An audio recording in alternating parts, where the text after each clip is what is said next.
नमस्कार दर्शक बंधु। आज आम भीष्म पर्व प्रथम दिन युद्धर द्वितीय भाग विषय आलोचना करवा। मु कौन मनगढ़ा कहानी न कही व्यास विरचित महाभारत यही वीडियो माध्यम जनइबी। संजय कहले, हे राजन, युद्ध आरंभर किछि समय पर पितामह भीष्म प्रचंड बेगर पांडव सेना को ध्वंस करुले। तांको साहाय्य करने दुर्मुख, कृतवर्मा, कृपाचार्य, शल्य आदि वीर आसिले। यह देखि अभिमन्यु क्रोधरे भीष्म सामना को आसी प्रथमे कृतवर्मा और शल्य को आघात करी परे दुर्मुखों सारथी को मारिदेले। कृपाचार्य धनुष काटिकी भीष्म को आघात कले। यह देखि भीष्म क्रोधित होई अभिमन्यु को आक्रमण कले, किंतु अभिमन्यु भीष्म दल पताका को काटी तले पकईदेले।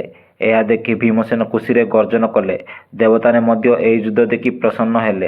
अभिमन्यु को साहाय्य करने को विराट, धृष्टद्युम्न, भीम, सात्यक आदि वीर आसिले। पुणी संजय धृतराष्ट्र को कहले, हे राजन, भीष्म भीमसेन सुनार पताका काटिदेले। भीम क्रोधरे भीष्म, कृपाचार्य और कृतवर्मा को बाण रे आघात कले। यही समय विराट राजा पुत्र उत्तर हाथी उपरे चढ़ी शल्य को आक्रमण कले। शल्य एक शक्तिशाली शस्त्र सीधा उत्तरांक छाती को लक्ष्य कर छाड़िले। शस्त्रटी उत्तरांक बक्ष भेदी माटी पड़ा। उत्तर हाथी को पड़ी मृत्युवरण कले। यह देखि श्वेत, जे कि उत्तरांकर भाई, क्रोधरे जली उठिले। से रागरे शल्य को मारिबा को प्रबल बाण वर्षा कले। शल्य को साहाय्य करने को बिंद, अनुबिंद, जयद्रथ, सुदक्षिण आदि वीर आसिले, किंतु श्वेत से धनुष काटी कौरव सेनारे भय सृष्टि कले। श्वेत शल्य दिशा को गला बेले भीष्म आसी शल्य को रक्षा कले। पितामह भीष्म और श्वेत मध्य एक भयंकर द्वंद्व युद्ध है। युद्धभूमि धूलि आवृत हो गला। यही युद्ध श्वेत प्रचंड युद्ध करी बहु कौरव सेना को मारिदेले। पितामह भीष्म यार 10 गुण क्षति पहुंचाई पांडव सेना को भयभीत कले।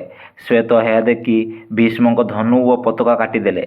क्रोधरे भीष्म एक नुआ धनुष रे श्वेत पताका काटी घोड़ा और सारथी को मारिदेले। रथहीन श्वेत गधारे भीष्म रथ भांगीदेले। क्रोधित भीष्म श्वेत को मारिबा को निश्चय कले।